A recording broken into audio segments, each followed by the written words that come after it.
June 53 BC, just before midday, the flat plain stretching south of the Euphrates shimmered like pale iron, and 40,000 Roman soldiers were already soaked through with sweat. The dust rose in a curtain behind the column, legionaries marching in close order, iron lorica segmentata gleaming, and then dulling under a sky that felt like the inside of a furnace. Somewhere ahead, scouts were moving in smaller groups. Behind, the baggage train creaked and groaned over cracked earth. The Syrian auxiliaries near the rear had gone quiet. They knew this land. They had been telling Crassus for weeks that this route was wrong. He hadn't listened to that either. Marcus Licinius Crassus was 60 years old and among the wealthiest men Rome had ever produced. He had funded armies, bribed senators, and spent a long career watching other men collect glory. Julius Caesar was carving his name across Gaul. Pompey had swept the Eastern Sea clean of pirates in less than 3 months. Crassus had decided, with the certainty of a man who had never personally absorbed a catastrophic failure, that his moment had finally arrived. He wanted a triumph, the kind that gets inscribed in stone and recited by schoolboys for generations. His legate Cassius Longinus had argued for a northern route through Armenia, where King Artavasdes II had offered allied support and defensible mountain terrain. Crassus rejected it. He chose the shorter crossing, open desert, flat ground. Ground that favored heavy infantry. Ground where he believed the legions were unstoppable.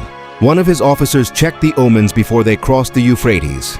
Some later accounts suggest the ritual went badly, the sacred offerings tumbling from a soldier's hands before they could be properly presented. The officer flinched. Crassus stepped around him and kept walking. Then the cavalry scouts came riding back hard.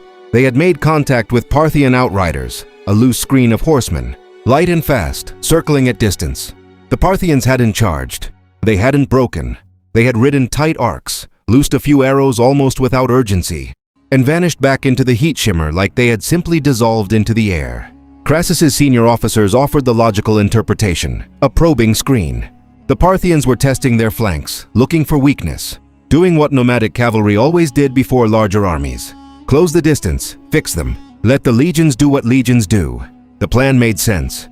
It was exactly the kind of plan that had worked for Rome in 100 previous engagements against mobile enemies. What no man in that column understood yet was that Surena, the Parthian commander still invisible somewhere beyond the heat, haze, had not come to probe or harass. He had come to demonstrate something. The first arrows were already being fitted to bowstrings. The Parthian drums reached them before anything else did. A low, thunderous rhythm, carried across the flat ground in waves, felt in the chest more than heard in the ears. Some accounts describe it as less like music and more like the earth, itself starting to vibrate. Roman soldiers near the front of the column tightened their grips on their pila. A few veterans exchanged looks. Someone near the center of the line made a quiet joke. It didn't land. Then the Parthian cavalry appeared on the horizon. Surena had arranged his forces with careful deliberateness. The heavy cataphracts, armored riders and armored horses, wrapped in overlapping iron. Scales stood in a long line at distance, masked initially behind felt coverings and cloth so the sheer scale of their equipment wouldn't be visible. When those coverings were dropped, the effect was immediate and visceral, a wall of metal catching the noon sun, blazing across the scrub plain like something that wasn't entirely natural. Crassus ordered the legions into extended line. It was the correct instinct. Spread the formation, protect the flanks. His son Publius took the Gallic cavalry and moved to reinforce the left. The Romans advanced. The cataphracts didn't move. Instead, from both flanks and from gaps in the heavy line, the horse archers came. They rode in fast, shallow arcs, not charging, not closing to hand range, staying perpetually just beyond the reach of a thrown pilum or a legionary sprint.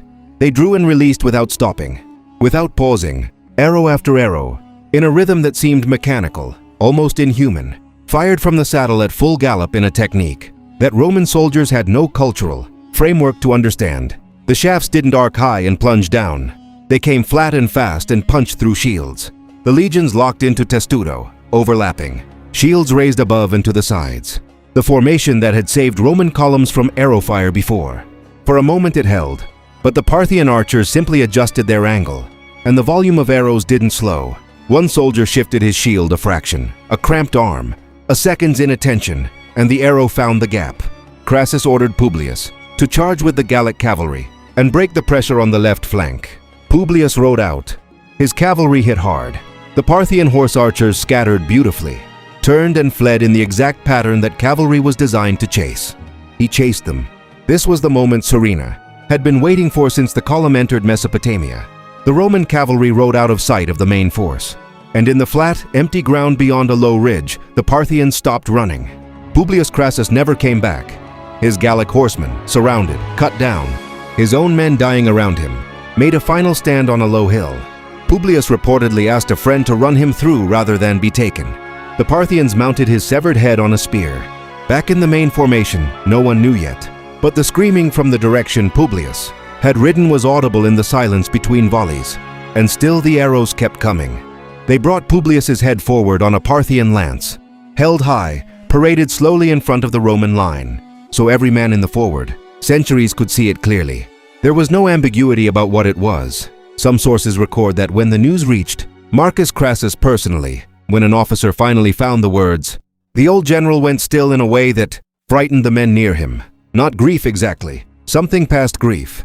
The expression of a man, watching a version of reality he had fully believed in simply stopped being true. He had brought his son on this campaign.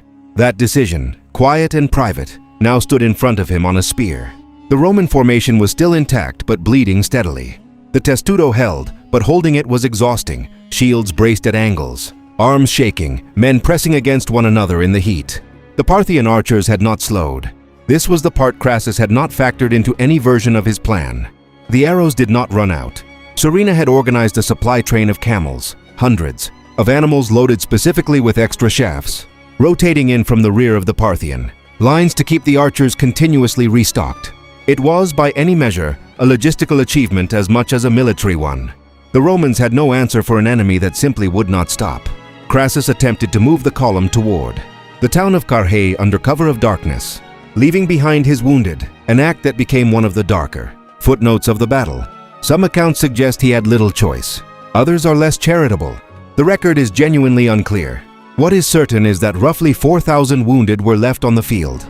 The Parthians found them at dawn. A ceasefire negotiation was eventually proposed. Crassus was pressured by his own officers to attend. The meeting, held in the open ground between the forces, collapsed almost immediately into violence. The accounts vary significantly on who moved first or what triggered it, and Crassus was killed in the chaos. He was 62 years old, and he died on the same flat, featureless ground he had chosen because it was supposed to favor him. 7 legionary eagles were captured. Roughly 20,000 Roman soldiers died at Carrhae and in the retreat. Another 10,000 were marched east as prisoners, some reportedly settling eventually in Parthian frontier garrisons, their fates dissolving into disputed history and occasional archaeology.